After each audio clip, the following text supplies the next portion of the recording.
Hello everybody, in this video we are going to have a very quick overview of all the things that we are going to do. Now without going in through a presentation, I'm just going to dive straight into the platform. So here we go. So this is my login. I'm just logging in, and you can also log in with your credentials. If you're a VAT faculty member, you can simply use the forgot password, and the reset mail will be received on your email ID. Now I'm just going to take this technology leadership in digital age pedagogy. Now you'll have the courses normally set up in the backend. You don't have to worry about adding a course, but you need to probably make a request. You can see the video which you have created on how you can add a course probably, and that should assist you.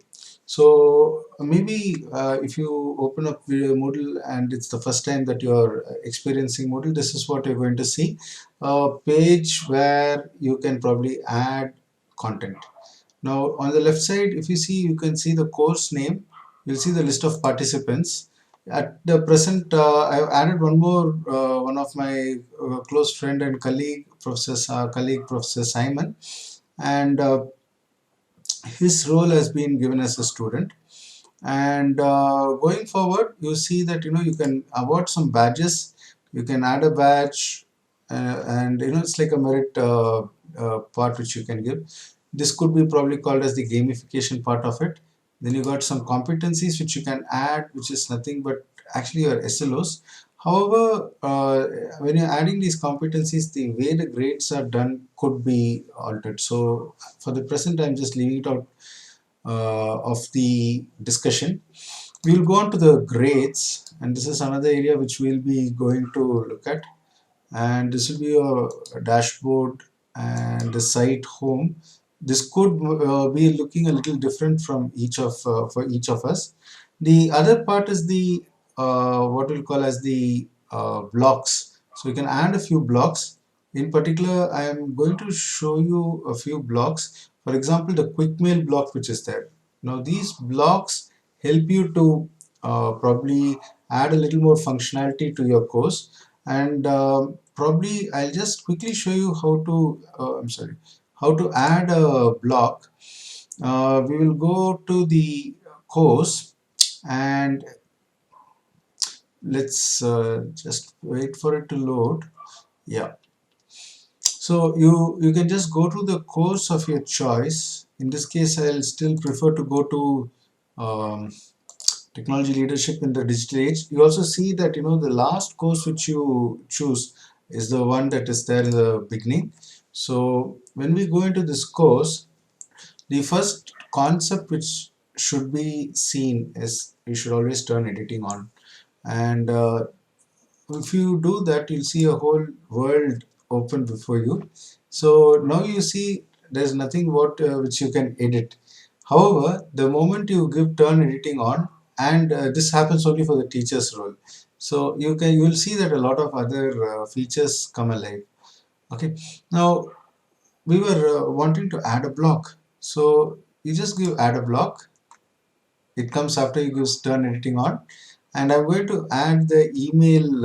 I think it's called a quick mail block. So here it is. I add a quick mail block on, automatically it goes to the right side and it sits. So again, there are quite a lot of other things like who's logged in, whether you got a learning plan, whether badges, who's online at a given time. All of these things are possible to be got.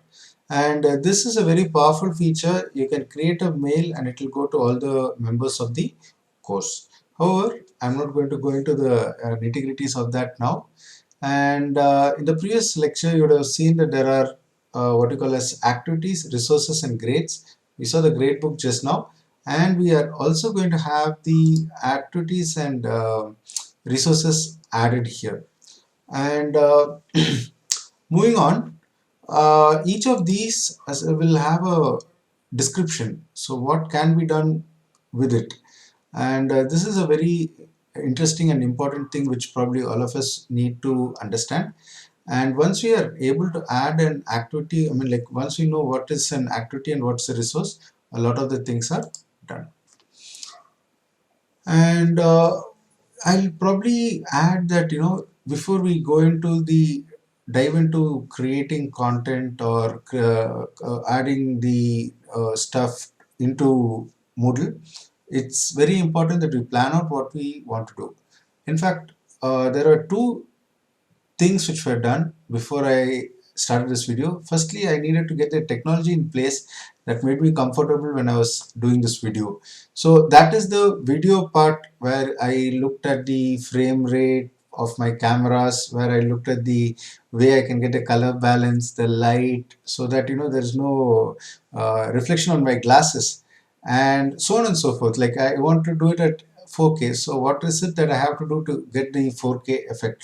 All of these goes into the planning part of your video. This was the technology part, and equally important is the way you think about the sequence of the course, the way we look at how we are going to give the grades, so on and so forth.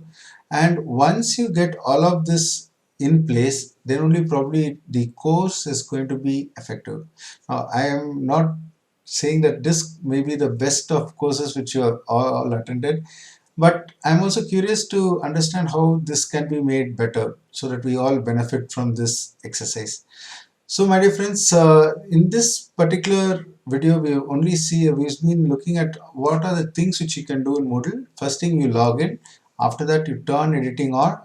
Where you click the turn editing on by going to this small gear icon which is over here, and you can also like, this is called the hamburger icon, so you can just move it so that it changes its appearance. And we saw how we can add blocks add functionality to the site. You can remove this block if you want, and also you can see that there are quite a few blocks which you could probably add. Okay, so probably I'll also add the auto attendance block just for probably, let me say, kicks. And once you do this, like, the whole thing is kind of set up. So here it is. Of course, you need to set up the attendance before it is actually usable, but at any rate, it is available right there.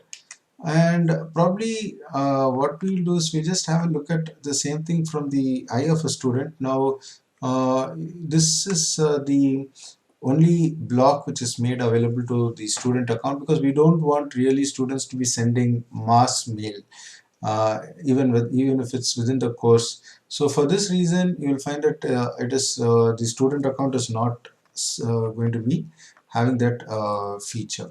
So we saw how we can add blocks, how we can probably this is we saw the entire layout of the system. And I hope you found this video useful. In case you have additional queries, please feel free to either post it in the we will be getting a forum section over here, or we can have a chat feature also later on added, or you can just make your comments in the video below, in the space below. One of our team members will definitely address your queries. Thanks for watching.